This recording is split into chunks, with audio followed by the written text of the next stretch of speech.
वे कहते हैं मंदिर बनाने की आवश्यकता ही नहीं थी। वे कहते हैं भारत के अंदर मंदिर की क्या आवश्यकता थी। तो भगवान राम का मंदिर भारत में उत्तर प्रदेश के अयोध्या में नहीं बनेगा तो क्या काबुल और कंधार में बनेगा? क्या लाहौर और कराची में बनेगा? क्या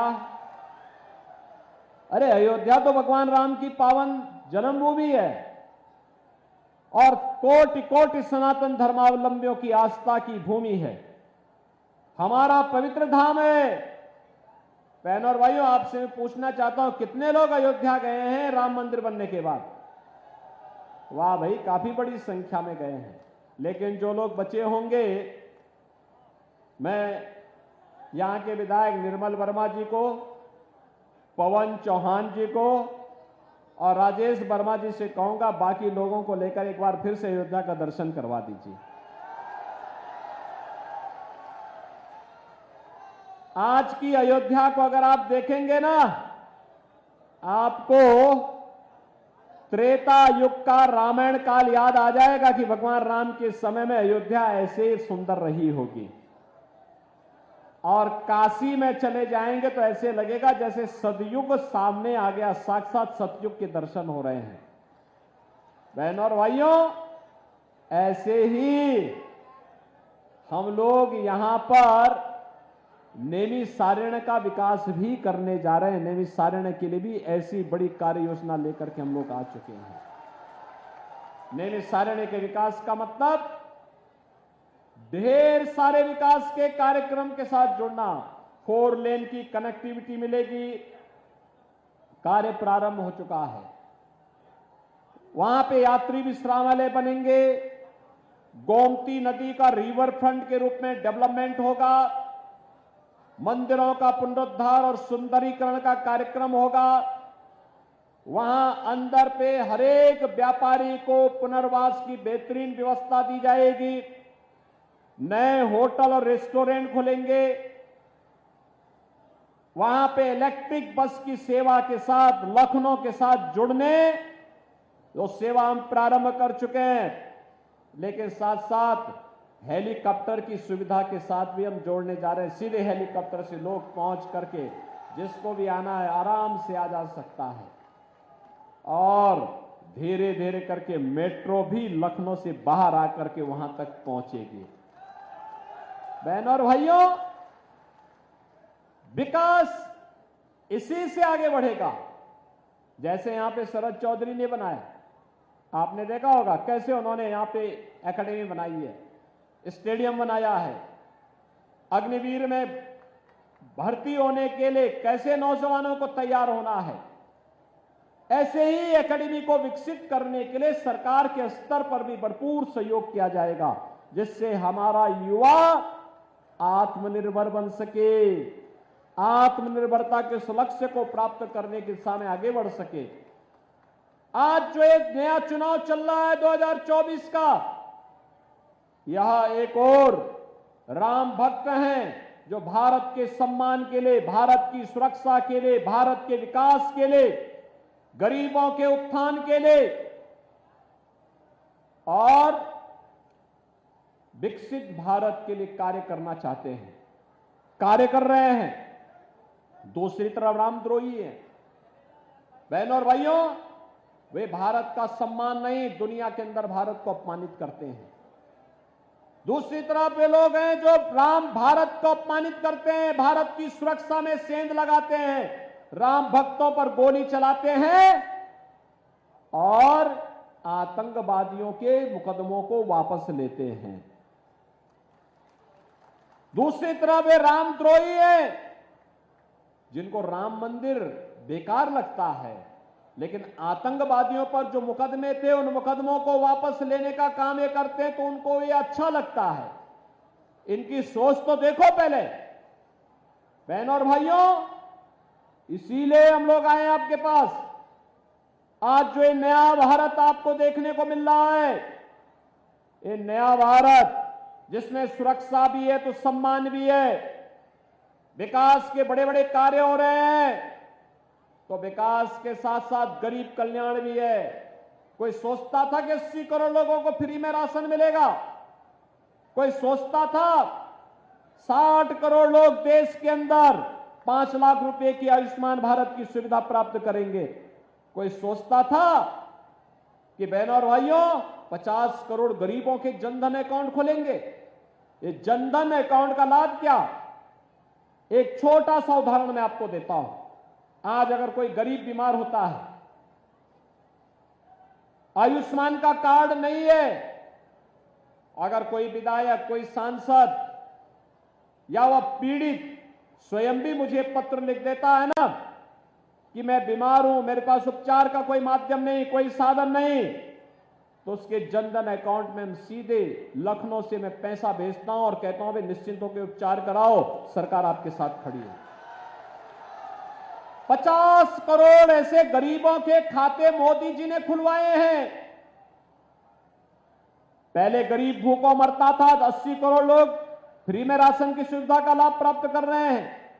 पहले गरीब स्वास्थ्य सुविधा के भाव में दम तोड़ता था, आज 60 करोड़ लोगों को इस सुविधा प्राप्त हो चुकी है। पहले बहनों और भाइयों, पहले किसान आत्महत्या करता था, आज 12 करोड़ किसान सम्मान निधि का लाभ प्राप्त कर रहे हैं। पहले नारी गरिमा तार तार होती थी, आज 12 करोड़ गरीबों के घर में शौचालय बन गए हैं। पहले गरीब के घर में बरसात के समय में भोजन नहीं बन पाता था क्योंकि लकड़ी नहीं थी, केरोसिन नहीं था, एलपीजी के सिलेंडर नहीं थे। आज 10 करोड़ गरीबों को फ्री में रसोई गैस के सिलेंडर देश के अंदर प्राप्त हुए हैं।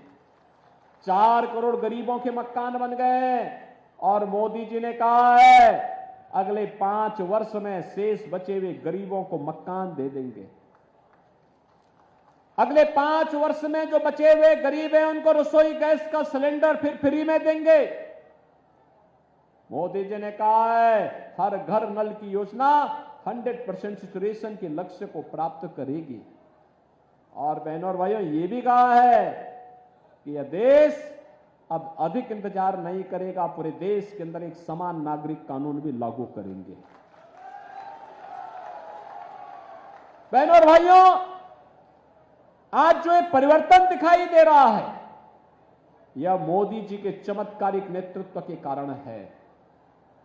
विकास भी है तो विरासत का सम्मान भी है, सुरक्षा भी है तो देश के अंदर हर नागरिक को सम्मान भी है। बहनों और भाइयों, सुरक्षा और सम्मान और विरासत और विकास का यह अद्भुत संगम एक आत्मनिर्भर भारत की परिकल्पना को साकार कर रहा है। और इसलिए जब चुनाव हो रहे हैं, कांग्रेस और सपा बसपा के लिए चुनाव सत्ता प्राप्त करने का माध्यम होगा, क्योंकि इनको सत्ता इसलिए प्राप्त करनी है जिससे अपने परिवार के लिए अधिक से अधिक धन लूट सके। लेकिन बहनों और भाइयों, भारतीय जनता पार्टी सत्ता में इसलिए आना चाहती है जिससे आत्मनिर्भर और विकसित भारत को साकार कर सकें, सपने को साकार कर सके। आत्मनिर्भर भारत का मतलब हमारा नौजवान आत्मनिर्भर होगा, उसके हाथ को काम होगा, उसको रोजगार मिलेगा, महिलाएं आर्थिक स्वावलंबन की ओर अग्रसर होंगी, किसान खुशहाल होगा, श्रमिक आत्मनिर्भर बनेगा, हस्तशिल्पियों का सम्मान होगा और यह आत्मनिर्भरता विकसित भारत का आधार बनेगा। और विकसित भारत दुनिया को नेतृत्व जब करेगा तो दुनिया की कोई ताकत तब आपकी और टेढ़ी नजरों से देख नहीं पाएगा। कांग्रेस के समय आतंकी विस्फोट होते थे और पब्लिक से आवाज उठती थी कि आतंकियों के खिलाफ कार्रवाई करो, तो सरकार क्या कहती थी, अरे आतंकवादी तो सीमा पार के हैं। एक शब्द उनका मिलता था, सीमा पार के आतंकवादी है। और आज आतंकवाद का नेस्तनाबूद कर दिया गया। अब तो जोर से पटाखा भी फटेगा ना तो पाकिस्तान पहले सफाई देता, कहता साहब मेरा हाथ नहीं है, क्योंकि इसे मालूम है नया भारत है, छेड़ता नहीं है। अगर कोई छेड़ता है तो उसको छोड़ता भी नहीं है। बहनों और भाइयों, ये समाजवादी पार्टी क्या ये राजनीति करेगी? और इसको तो जनता जनार्दन के बीच जाने का कोई अधिकार ही नहीं है, क्योंकि इन्होंने नैतिकता खो दी है। जब सत्ता में थे खूब लूट खसोट किए, परिवार के सिवाय किसी को इन्होंने बख्शा नहीं। और पैरवी किसके करते थे? दो प्रकार के लोगों की पैरवी करते थे, या तो अपने परिवार की या आतंकवादियों की और माफिया और अपराधियों की। आप सोचो, हर बड़ा अपराधी, हर माफिया सपा का शागिर्द था कि नहीं था? था ना। आप सोचो राम भक्त प्रदेश के पूर्व मुख्यमंत्री कल्याण सिंह जी का देहांत हुआ, समाजवादी पार्टी ने संवेदना के एक भी शब्द नहीं व्यक्त किए।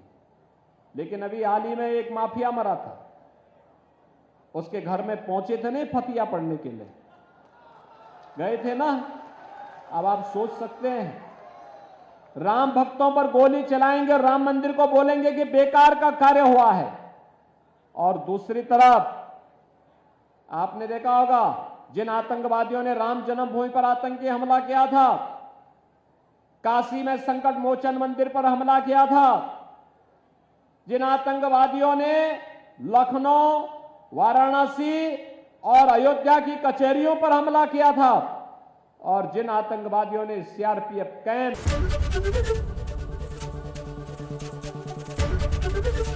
एबीपी गंगा, खबर आपकी, जुबान आपकी।